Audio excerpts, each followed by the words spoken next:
오늘 우리 웨스트민스터 소요리 문답 39문에서 42문 우리의 의무입니다. 우리의 의무. 유임을 다 받으셨나요? 우리 오늘 함께 웨스트민스터 소요리 문답 39문부터 42문까지 우리의 의무에 대해서 함께 말씀의 은혜를 나누겠습니다. 우리는 웨스트민스터 소요리 문답을 통해서 중요한 신앙의 교리를 문답의 형태로 함께 말씀을 통해 살펴보고 있습니다. 우리 지난주에는 몸의 부활과 또 우리에게 장래에 있을 영원한 삶에 대해서 함께 나누었습니다. 자, 주님께서 이 땅에 다시 오시는 그날 신자의 죽음 이후에 몸의 부활이 있음을 우리에게 분명히 말씀하고 있습니다. 신자의 죽음이라는 것은 우리의 육신은 반드시 죽음을 맞이하게 된다는 것을 뜻합니다. 우리 중에서 불로 장생할 수 있는 사람이 있습니까? 진시 황제가 불로 장생하기 위해서 불로초를 그렇게 찾아다녔지만 결국 찾지 못하고 오늘날 환갑도 되기 전에 생을 마감하게 됩니다. 영원히 살 것 같았고 영원토록 그 중국 땅을 통치할 것 같았던 진시황, 그도 60을 넘기지 못하고 죽게 됩니다. 뿐만 아니라 오늘날 100세 시대라고 하지만 늙지 않고 100세까지 살 수 있는 분이 있습니까? 아무도 없습니다. 우리 몸은 노쇠하기 마련이고 이 땅에서의 삶을 마친 후에 우리의 육신은 반드시 흙으로 돌아가게 되어 있다는 것, 그것이 바로 성경이 우리에게 말씀하고 있는 진리입니다. 그런데 그러한 성도들의 육신의 죽음에 대해서 소요리 문답은 어떻게 표현하고 있습니까? 무덤에서 안식한다라고 표현합니다. 무덤에서 안식한다. 그 이유가 무엇이죠? 주님 이 땅에 다시 오시는 그날 무덤에서 안식하던 우리의 육신이 온전한 그리스도의 형상으로 부활되어 우리의 영혼과 온전히 하나됨을 이루기 때문입니다. 이 사실을 믿습니까? 그래서 우리가 완성된 하나님의 나라에서 영원한 삶을 살게 될 때 그때 우리의 모습은 영혼과 육신 모두가 온전한 그리스도의 형상으로 회복된 모습입니다. 예수님께서는 그 모습을 우리에게 예표적으로 보여주셨습니다. 그 사건이 바로 변화산 사건입니다. 희고 광명한 빛이 비춰지는 그 모습, 세상에서 볼 수 없는 아주 희고 광명한 빛이 나는 그 모습, 그것이 바로 예수님께서 이 땅에 다시 오셔서 우리를 거듭나게 하심으로 회복시키시는 그리스도의 온전한 형상의 모습입니다. 그 모습이 어떠한 모습인지 우리는 구체적으로 알지 못합니다. 그 모습을 봤던 베드로도 요한도 야고보도 지금 없기 때문입니다. 성경에서 단 한 문장의 글로 기록되어 우리에게 전할 뿐입니다. 하지만 우리가 아는 것은 그 모습은 영광스러운 모습이요 그리스도의 형상을 온전히 닮은 모습이요 흠과 티가 없는 거룩한 모습인 줄 믿습니다. 그리고 그 모습으로 우리는 완성된 하나님의 나라에서 영원한 삶을 살게 됩니다. 정말 이 믿음의 소망 굳게 붙잡고 오늘 오전 주일 일부 예배 때 나왔던 말씀처럼 정말 에스더와 같은 그 믿음의 결단과 각오로 주어진 신앙의 삶을 힘써 살아내는 저와 여러분 될 수 있기를 축복합니다. 오늘 39문입니다. 하나님께서 인간에게 요구하시는 의무는 무엇인가? 여기에서 인간이란 것은 믿음의 성도들뿐만 아니라 모든 사람을 가리킵니다. 모든 사람. 하나님께서 창조하신 모든 사람을 가리키는데 그러한 인간에게 요구하시는 것은 무엇인가? 우리 답을 함께 읽겠습니다. 시작. 하나님께서 인간에게 요구하시는 의무는 계시된 그분의 뜻에 순종하는 것이다. 하나님께서 모든 인간에게 요구하시는 것은 하나님의 계시된 뜻을 따라 살아가는 겁니다. 그런데 믿음이 없이는 하나님의 계시를 발견하여 깨달을 수 있습니까? 없습니다. 믿음이 없이는 말씀의 진리를 분별하여 알 수가 없고 우리 삶을 향한 하나님의 선하시고 기뻐하시고 온전하신 뜻을 분별하여 깨달을 수가 없습니다. 결국 이 요구하시는 의무를 믿음으로 실천할 수 있는 사람은 누굽니까? 오직 구원받은 믿음의 성도밖에 없다는 사실을 분명히 믿을 수 있기를 바랍니다. 그래서 로마서 12장 2절 말씀에 무엇을 전하고 있습니까? 우리는 하나님의 선하시고 기뻐하시고 온전하신 뜻을 분별하여 깨달아 그 뜻대로 살아가는 삶입니다. 그것이 바로 우리라는 겁니다. 그래서 말씀으로 변화를 받아 하나님의 선하시고 기뻐하시고 온전하신 뜻이 무엇인지 분별하도록 하라. 바울이 우리에게 주는 권면이지 않습니까? 믿음의 성도라면 반드시 이 의무를 실천해야 되고 우리는 이 의무를 실천할 수 있는 믿음의 사람이기 때문인 줄 믿습니다. 미가서 6장 8절 말씀에 다음과 같이 나옵니다. 우리 함께 읽겠습니다. 시작. 사람아, 주께서 선한 것이 무엇임을 내게 보이셨나니 여호와께서 내게 구하시는 것은 오직 정의를 행하며 인자를 사랑하며 겸손하게 내 하나님과 함께 행하는 것이 아니냐. 아멘. 하나님께서 선한 것이 무엇임을 우리에게 나타내 보이셨습니다. 물론 구약의 선지자들을 통해서 하나님께서는 이스라엘 백성들에게 하나님의 선하심을 나타내 보이셨다면, 지금 이 시대를 살아가는 우리에게는 무엇을 통해 하나님께서 선한 것이 무엇임을 나타내 보이십니까? 바로 하나님의 말씀입니다. 말씀을 읽고 묵상할 때 하나님께서 선하신 뜻을 우리에게 분별하게 깨닫게 하시고, 그 선하신 뜻 따라 살아감으로써 하나님께서 우리에게 원하시는 선이 무엇인지를 경험케 하시기 때문입니다. 그래서 하나님께서는 우리에게 원하시는 것은 오직 하나다.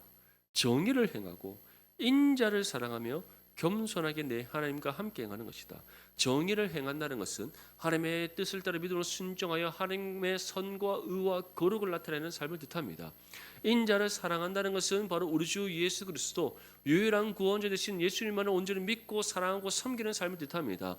하나님과 함께 행한다는 것은 우리 안에 임하셔서 함께 하신 성령과 날마다 교통하고 동행하는 믿음의 삶을 살아가는 것을 뜻합니다. 그런데 이것이 무엇을 통해 이루어지는가? 바로 말씀 가운데 역사하시는 하나님의 은혜로 이루어짐을 믿으시기 소망합니다. 그래서 말씀을 읽고 묵상할 때에 우리 안에 계신 성령께서 우리의 심령을 일깨우시고 정말 하나님을 사랑하는 그 마음을 우리 가운데 충만케 하셔서 주님을 온전히 믿고 사랑하고 섬기는 삶이 되게 하시는 겁니다. 이를 통해 성령과 온전히 하나됨을 이루어 성령의 통치와 다스림을 받으며 주님과 같이 의의 길 따라 순종으로 나아가는 믿음의 삶이 되게 하시는 은혜를 베풀어 주시는 겁니다. 그래서 성경은 끊임없이 우리의 입술에서 하나님의 말씀이 떠나지 말라. 주야로 즐거이 주의 말씀을 묵상하라. 말씀이 우리 발의 등이요 길의 빛이기 때문이다. 믿으시기 소망합니다.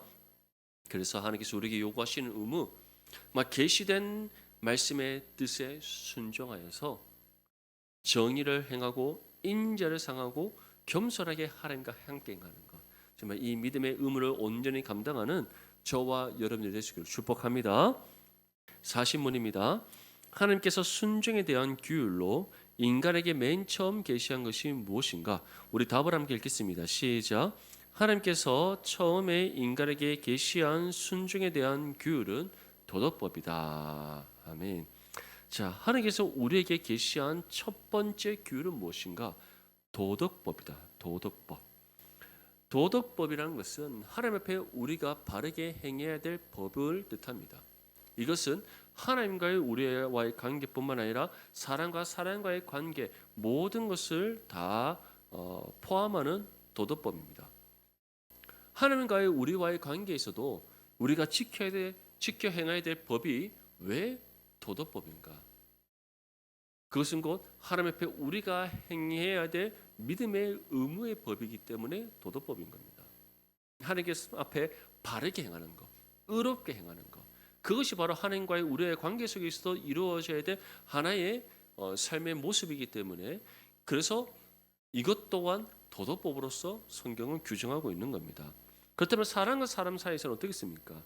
당연히 사람과 사람 사이에서는 윤리적이고 사회적인 도덕이 지켜져야 하기 때문에 그것 또한 도덕법인 겁니다. 결국 성경이 우리에게 말씀하고 있는 이 도덕법이라는 것은 하나님과의 우리의 관계, 또 사람과 사람 관계에서 우리가 하나님 앞에 바르고 의롭게 행하도록 우리에게 규정하신 모든 법을 뜻하는 것이다. 그래서 로마서 2장 14절과 15절 말씀 함께 읽겠습니다. 시작. 율법 없는 이방인이 본성으로 율법의 일을 행할 때에는 이 사람은 율법이 없어도 자기가 자기에게 율법이 되나니 이런 일들은 그 양심이 증거가 되어 그 생각들이 서로 혹은 고발하며 혹은 변명하여 그 마음에 새긴 율법의 행위를 나타내니라. 아멘. 율법 없는 이방인의 본성으로 율법의 일을 행할 때에는 이 사람은 율법이 없어도 자기가 자기에게 율법이 된다. 그것은 곧 누구나 사람은 자신이 생각하는 가치 판단의 기준이 있다는 겁니다. 그래서 그것이 곧 우리에게 스스로의 율법이 된다. 그래서 자신 스스로가 만든 그 가치 판단의 기준을 따라서 살아감으로써 그 가치 판단의 기준이 우리에게 하나의 삶의 잣대가 되어서 우리 스스로를 그 잣대에 맞추어 올가매게 된다는 겁니다. 그래서 어떤 사람은 그 가치 판단의 기준에 있어서 무엇을 기준으로 삼을 수 있겠습니까? 당연히 다른 사람에게 윤리적으로 의롭게 행한 것을 하나의 가치 판단의 기준으로 삼을 수 있고, 다른 사람은 이 땅에서 내가 돈을 많이 버는 것을 가치 판단의 기준으로 삼을 수가 있고, 다양하게 있는 겁니다. 근데 그런 모든 것들이 우리에게 율법이 된다. 다시 말해 올가매는 하나의 족쇄가 되어 버린다는 겁니다. 근데 이러한 족쇄가 하나님 앞에 바르고 의롭게 행하게 만드는 족쇄가 됩니까? 아니면 우리를 더욱더 죄 가운데 올가매는 족쇄가 되는 겁니까? 죄 가운데 올가매는 족쇄가 되는 겁니다.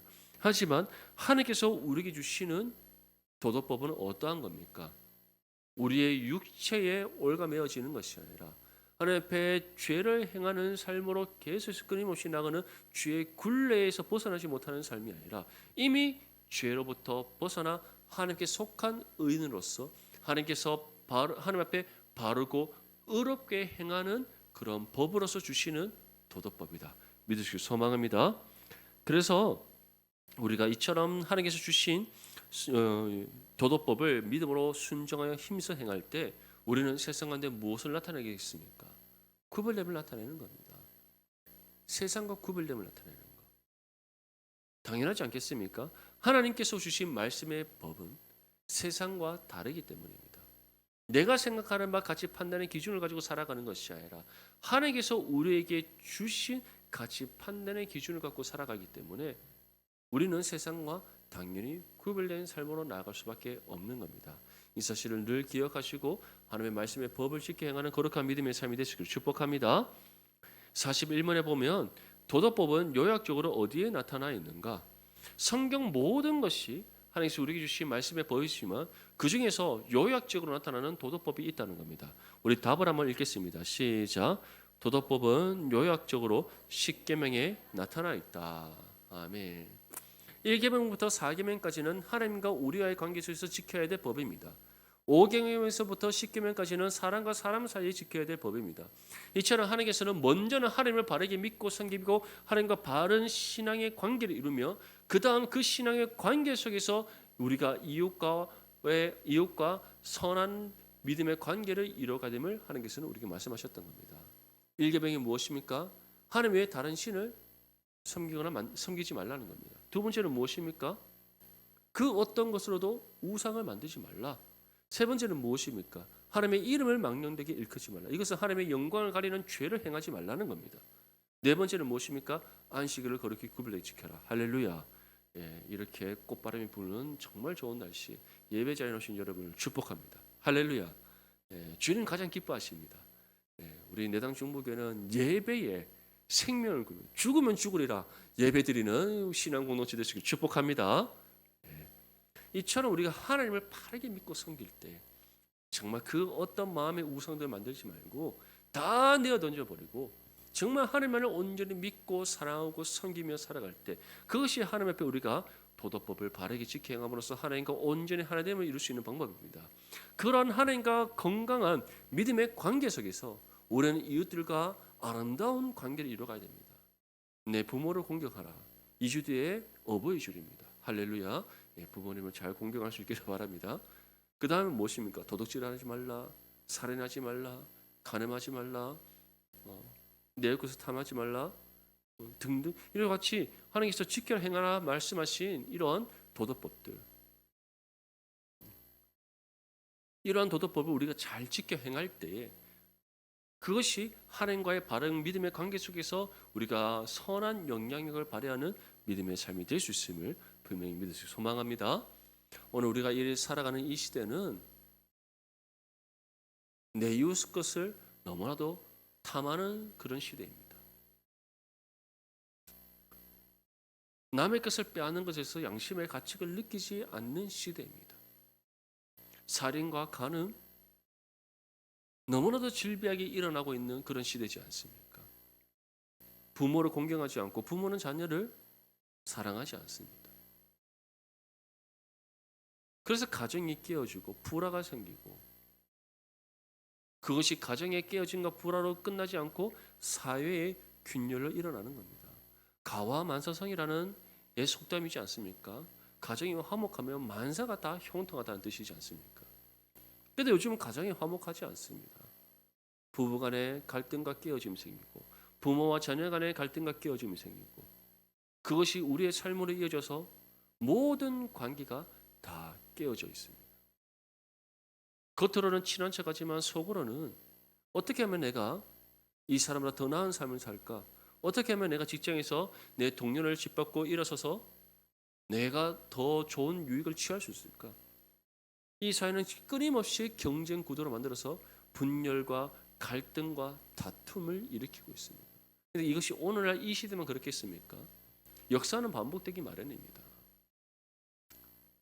초대교회가 아주 부흥하던 그 로마 시대에는 동성애를 비롯한 온갖 성적 문란함이 극에 달했던 시기입니다. 그렇다면 로마 가톨릭 시대 때 로마 가톨릭이 번성했던 그 시대 때는 경건했겠습니까? 아닙니다. 수도원 운동이 활발하게 일어났던 그 중세 시대 때 그 수도원이 영적 타락의 중심지였습니다. 오죽했으면 수도원이 몰락하고 나중에 그 수도원을 역사적으로 발굴하는데 한 수도원에 있던 우물이 있는데 그 우물에 뚜껑이 덮여 있는 겁니다. 그 우물의 뚜껑을 열었더니 그 안에 무엇이 있는지 아십니까? 물은 말라 없어졌고 그 안에 갓난 아이의 그 시체의 뼈가 가득히 들어있었습니다. 무엇을 의미하겠습니까? 수도원에서 자신들은 그 고난 가운데 경건을 훈련을 감당한다고 들어가놓고는 거기서 자신의 육체의 욕정을 이기지 못해 신부와 수녀가 서로 간음을 행하고 그렇게 낳은 아이들을 그 우물에 빠뜨려 죽였던 겁니다. 그게 중세의 영적 타락의 하나의 본보기입니다. 사랑하는 성도 여러분, 이러한 시대 가운데 우리 그리스도인들이 먼저는 하나님과 바른 신앙의 관계를 확립하고 그 다음 우리가 세상 가운데 이웃 간의 관계 속에서 선한 은혜의 영향력을 발휘하여 이 세상을 변화시켜 나가는 세상의 빛과 소금이 되실 줄 믿습니다. 이를 위해 하나님께서 우리에게 주신 것이 무엇이다? 말씀이다. 말씀의 법이다. 그리고 우리 하나님께서는 우리에게 다른 것을 요구하시지 않고 이 말씀의 법을 지켜 행하라는 믿음의 의무를 주셨다. 그래서 우리가 에스더처럼 죽으면 죽으리라는 믿음의 결단과 각오로 하나님을 온전히 예배하고 말씀의 뜻을 따라 순종하며 살아가는 거룩한 믿음의 삶이 되시기를 축복합니다. 42문입니다. 십계명을 요약하면 무엇인가? 우리 답을 한번 읽겠습니다. 시작. 십계명을 요약하면 내 마음을 다하고 목숨을 다하고 뜻을 다하고 힘을 다하여 주 너의 하나님을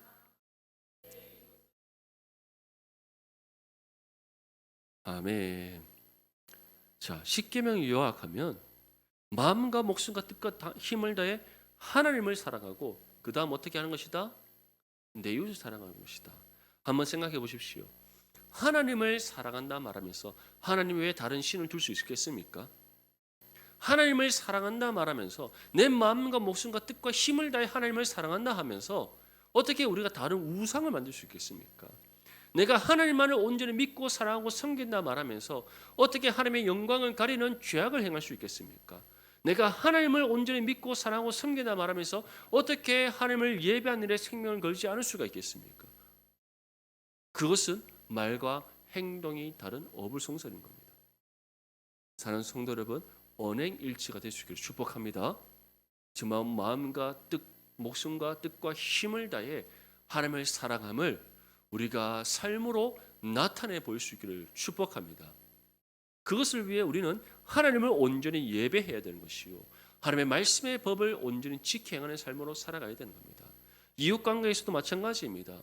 부모를 공경하라, 도둑질하지 말라, 살인하지 말라, 간음하지 말라, 거짓 증언하지 말라, 내 이웃의 것을 탐하지 말라.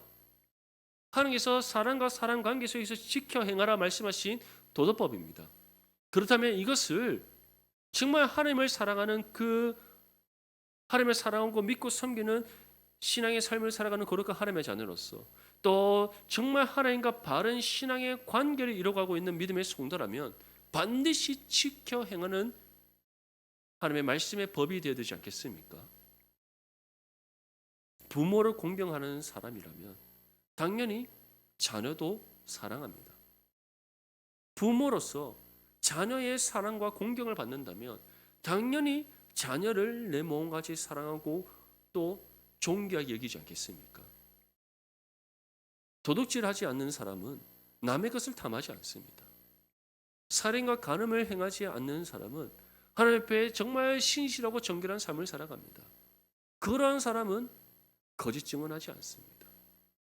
오직 예수 그리스도의 복음의 진리를 전하고 그것을 통해서 구원의 역사를 이어가는 믿음의 삶을 살아갑니다. 사랑하는 성도 여러분, 이처럼 하나님께서 우리에게 주신 이 말씀의 법을 마음과 뜻과 힘을 다해 믿음으로 실천함으로써 세상 가운데 선한 은혜의 영향을 발휘하고 또 하나님께 영광 올려드리는 저와 여러분의 삶이 되시길 축복합니다. 마태복음 22장 37절에서 40절 말씀 함께 읽겠습니다. 시작. 예수께서 이르시되 내 마음을 다하고 목숨을 다하고 뜻을 다하여 주 너의 하나님을 사랑하라 하셨으니 이것이 크고 첫째 되는 계명이요 둘째도 그와 같으니 내 이웃을 내 자신같이 사랑하라 하셨으니 이 두 계명이 온 율법과 선지자의 강령이니라. 아멘. 하나님을 사랑하고 우리 이웃을 사랑하는 것, 우리의 온 마음과 목숨과 정성과 뜻과 힘을 다해 하나님을 사랑하고 우리 이웃을 사랑하는 것, 이것이 무엇이다? 온 율법과 선지자의 강령이다. 온 율법과 선지자의 강령이라는 것은 성경에 기록된 66권에 기록된 모든 하나님의 말씀의 뜻을 두 가지로 요약한다면 하나님 사랑과 이웃 사랑이라는 겁니다. 이것이 우리를 향한 하나님의 뜻의 핵심이라는 겁니다. 오늘날 왜 전도가 되지 않는 줄 아십니까? 전도가 되지 않는 이유는 우리가 복음을 전하지 않아서, 물론 그것도 있겠지만 우리가 세상과 구별됨을 나타내지 못하기 때문입니다. 선한 은혜의 영향력을 발휘하지 못하기 때문입니다. 세상 사람들 눈에 봤을 때 당신이나 나나 별반 다를 바 없다라고 여기기 때문입니다. 그런데 그것이 어디에서부터 문제가 있는 줄 아십니까? 이웃과 이웃 간의 사이, 우리가 사람과의 관계 속에서 지켜야 될 법을 지키지 않아서, 물론 그것도 맞겠지만 첫 번째 큰 계명이 무엇이라고 했습니까? 하나님 사랑입니다. 거기서부터 문제가 있는 겁니다. 하나님을 바르게 믿고 사랑하고 섬기지 않았기 때문에 우리는 사람과의 관계도 바르게 형성되지 않는 겁니다. 바르게 형성되지 않는다는 것은 하나님의 말씀의 뜻을 따라 우리는 이웃 사랑을 실천하여 이웃과의 관계를 성립해 가야 되는데, 하나님과의 사랑의 관계가 바르게 성립되지 않았기 때문에 우리는 육신의 본성에 이끌려 이웃과의 관계를 형성해 가는 겁니다. 결국 그러한 모습이 말씀의 법을 지켜 행하는 삶으로 이웃과의 관계가 성립되는 것이겠습니까? 아니면은 세상 사람들이 이웃과 이웃 간의 관계를 성립해 가는 방식과 똑같은 삶의 방식이겠습니까? 당연히 하나님의 말씀의 가르침을 따라 형성해 가는 이웃과의 관계가 아니라 세상에 속한 사람들, 하나님을 믿고 섬기지 않는 그 사람들과 똑같은 방식으로 이웃과 맺어지는 관계의 형성이 되는 겁니다. 그렇게 우리의 삶이 구별됨을 나타내지 못하고 하나님의 선한 은혜의 영향력을 발휘하는 삶이 되지 못하는 겁니다. 사랑하는 성도 여러분, 정말 먼저는 마음과 목숨과 뜻과 힘을 다해 하나님을 사랑함으로써 하나님과 온전히 하나님을 이루는 거룩한 믿음의 삶이 되시길 축복합니다. 그리고 그러한 바른 하나님과의 관계 속에서 하나님의 말씀의 법을 지켜 행하여 우리 이웃과의 관계를 바르게 형성해 나감으로써 선한 은혜의 통로가 되는 저와 여러분들 삶이 되시길 바랍니다. 그리할 때 우리를 통해 세상 가운데 하나님의 영광의 빛이 비추어서 세상의 어둠이 물러가고 그 빛을 보고 하나님 예배하신 영혼들이 주님의 품으로 돌아오는 구원의 역사가 이루어질 믿습니다. 한번 생각해 보십시오. 저를 비롯한 여러분들 한 사람 한 사람이 이처럼 하나님과 바른 관계 속에서 세상 가운데 선한 은혜의 영향력을 발휘한다. 그러한 우리를 통해 얼마나 놀라운 하나님의 은혜의 역사가 일어나겠습니까? 정말 그러한 은혜의 역사를 이뤄가는 저와 여러분들 삶이 되시기를 축복합니다. 저는 새벽마다 기도합니다. 하나님 삼위일체는 1780세대가 있습니다. 예. 저 이제 다 외웁니다. 삼위일체는 1780세대가 있습니다. 예. 우리 내당 충북의 성도들 제 이름을 지금은 다 말씀드리겠지만 제가 가족들의 이름을 다 부릅니다. 그들을 통해서 1780세대가 주님의 품으로 돌아가게 해주십시오. 할렐루야. 예. 불가능은 없습니다. 우리에게는 불가능이 있을지 모르나 하나님께는 불가능이 없다는 사실을 우리 소망합니다. 예. 그래서 207동에도 역사가 일어나고 203동에도 일어나고 202동에도 일어나고 105동에도 일어나고 303동에도 일어나시기를 축복합니다. 예. 얼마나 놀랐겠습니까? 예. 그런 은혜의 역사가 일어날 수 있기를 간절히 소망합니다. 그래서 오늘 우리가 함께 나눴던 우리의 의무 다른 것이 아닙니다. 하나님의 사랑과 이웃 사랑을 우리가 죽으면 죽으리라는 에스더의 이 믿음의 결단과 각오처럼 우리가 힘써 감당하여서 먼저 하나님께 영광을 올려드리고 이 땅 가운데 선한 은혜의 영향력을 발휘하는 저와 여러분들의 삶이 될 수 있기를 주님의 이름으로 축복합니다.